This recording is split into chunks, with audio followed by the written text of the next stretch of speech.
Bila cakap tentang tenang dengannya ini, maksudnya apa?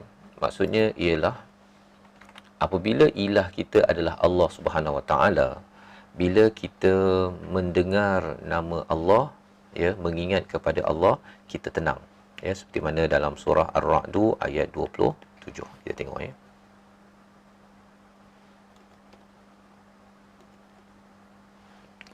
Ataupun ayat 28.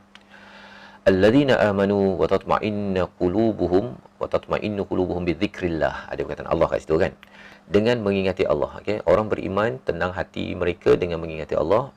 Sesungguhnya mengingati Allah itu menenangkan hati. Okey. Jadi di dalam ayat ini menjelaskan bahawa, ya, kembali pada yang kita bincang tadi, orang yang mengingat kepada Allah, dia tenang dengannya. Dia mendapat sakana ilaih ataupun tamakninah, ketenangan.